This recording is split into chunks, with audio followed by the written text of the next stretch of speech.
Inscreva-se no canal Linha de Divisa, deixe seus comentários e acione as notificações.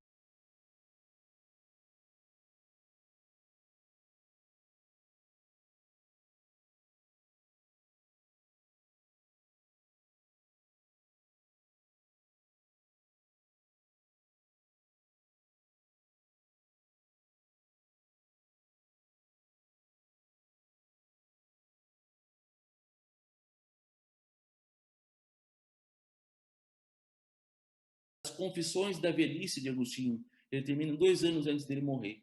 Só que ao contrário das primeiras confissões, que ele fala da vida pregressa dele e de como ele se converteu, aqui ele fala das obras dele. E tudo que ele escreveu e aquilo que ele concorda e que ele já não concorda mais com isso. Quando ele faz isso, é graças a essa obra, em grande parte, que a obra dele se preservou, porque todo mundo sabe exatamente esse texto é de Agostinho, ele começa com essas frases, porque ele disse isso. Nenhum autor antigo fez isso. Então, não é à toa que, de toda a antiguidade, só Agostinho e Cícero tenha tantas obras que chegou até nós. Em grande parte, o próprio Agostinho preparou o futuro dele. Né? Desse modo, ele preparou, ele fez uma revisão completa de toda a sua obra, ele está claramente ciente de que ele precisa fazer isso para que ela continue. Ele tem sempre em vista o tempo dele, ele está falando para os homens da época dele, não está falando para o futuro. Mas ele sabe da importância de manter a obra dele. Não tenho dúvida de que ele pensou nisso. As Retratationes são a maior prova de que ele pensou no futuro. Júlio, agora vamos voltar um pouquinho só para a gente falar para o grande público. Eu perguntei para você se você pesquisou fontes primárias e você falou que foram secundárias. Por gentileza, explica para quem não sabe o que é fonte primária e fonte secundária, para o grande público, a diferença entre as duas, por gentileza.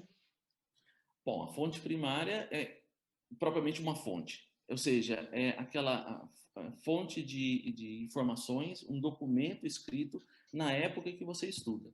Então, a fonte primária, no caso, sermões de Agostinho, cartas de Agostinho, ou mesmo uma documentação arqueológica que é contemporânea dos eventos.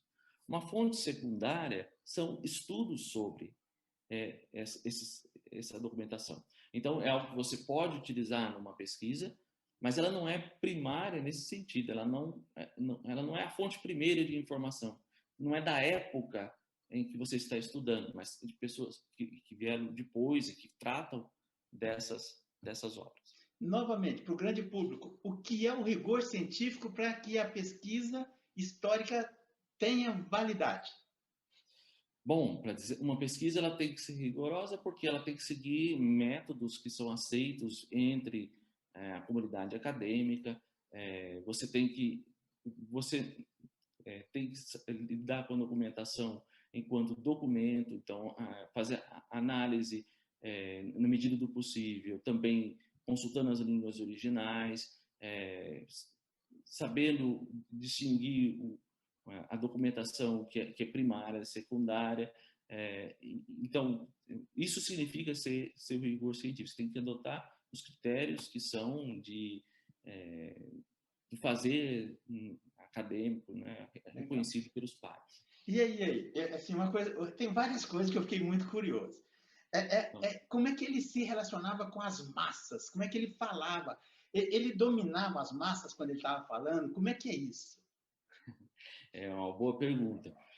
O Agostinho, nós sempre o conhecemos como alguém que era um professor de retórica, né? A carreira dele, ele foi um estudante de retórica, ele foi professor de retórica, então ele claramente domina uma retórica que é clássica e que ele coloca a serviço da pregação dele.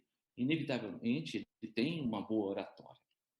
No entanto, e ele, claro, ele tem alguns momentos ele tenta, sim, controlar as massas em determinados momentos, eu posso até dar um exemplo disso. Mas, por outro lado, nós vemos também que em muitos momentos ele não consegue. Ele é contestado, ele é criticado. Nós temos de ter uma visão do que é o público também, que é muito diferente do público que nós conhecemos. Por exemplo, nós vamos a um teatro e a última coisa que nós queremos é que o ator venha mexer conosco. Nas igrejas, bom, as igrejas depende da filiação religiosa, mas Muitas delas, bom, a Igreja Católica, você imagina um padre falando e as pessoas apenas escutando. Mesmo na sala de aula, os alunos pouco interferem. No mundo antigo, o público ele é tudo menos passivo. E isso vale para o teatro, para o anfiteatro e vale para as igrejas. A todo momento, as pessoas estão interagindo com quem está falando com elas. Estão aplaudindo, estão cochichando, estão vaiando até.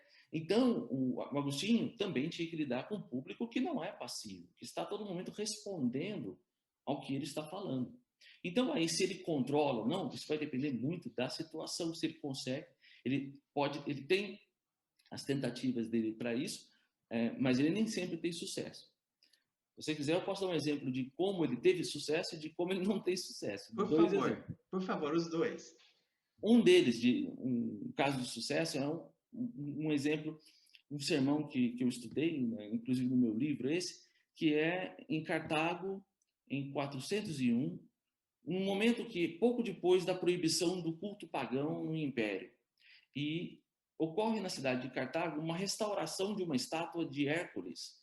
As autoridades municipais, que são pagãs, obtêm do governador autorização para restaurar uma barba dourada de Hércules. Porque as estátuas são ambíguas, elas também podem ser apenas decoração na cidade, então eles utilizaram esse argumento. Só que alguns cristãos se revoltaram com isso e rasparam a barba do Hércules, mutilaram a barba do Hércules. E aí eles começam também, eles vêm para a igreja no momento que tem um concílio dos bispos africanos e começam a aclamar que eles querem a destruição de todos os ídolos e, inclusive, estão acusando os bispos de não fazerem nada. Então, é uma situação que Agostinho é chamado pelo Aurélio, que é o bispo de Cartago, a falar com esse público para acalmar eles. Porque eles estão furiosos com a situação, acham que os padres... Que batata quente, hein? Batata quente, que os bispos não fazem nada, e ao mesmo tempo, né, o Agostinho e os bispos, eles não querem criar problemas com as autoridades. Então, como é que o Agostinho faz? Bom, ele faz um sermão que é realmente genial nesse sentido, porque ele procura acalmar a multidão sem, ao mesmo tempo, parecer alguém que não está comprometido com a luta deles. Então, ele faz, ele faz ataques à estátua de Hércules, ele se mostra como alguém que, todo lado de vocês, a nossa batalha é a mesma, nós estamos do mesmo lado, porém, para vocês cabe apenas aclamar, dizer o que vocês querem, e se tem alguém que deve agir, somos nós. Então agora vocês esperem que nós vamos agir. Então, com isso, sem parecer alguém que eu não estou do lado, vocês estão errados. Não, se está errado, eles podem ser acusados de ele não estar fazendo o que um cristão de verdade deveria fazer. Mas, ao mesmo tempo, ele acalma a multidão. Então, ele consegue, nesse sermão, acalmar. Um outro caso, que é o do fracasso, ele não consegue, é a história que nós conversávamos um pouco antes da vaia de Agostinho. Esse é um sermão que foi descoberto recentemente pelo François Dolbeau, descoberto nos anos 90. Até os anos 90 nós não conhecíamos esse sermão. E é um sermão intitulado Sobre a Obediência. Agostinho prega esse sermão no dia seguinte a esse ocorrido. E ali ele fala o que aconteceu. De novo ele está em Cartago. O bispo Aurélio pediu para ele vir fazer uma série de pregações. Gostava muito de ouvir Agostinho, então Agostinho está sempre indo a Cartago, ele sempre pede para ele pregar. Acontece que as igrejas no norte da África, então aí voltamos à arqueologia, nós conhecemos isso pela arqueologia mesmo. O altar não ficava no fundo da igreja, fica no meio da igreja.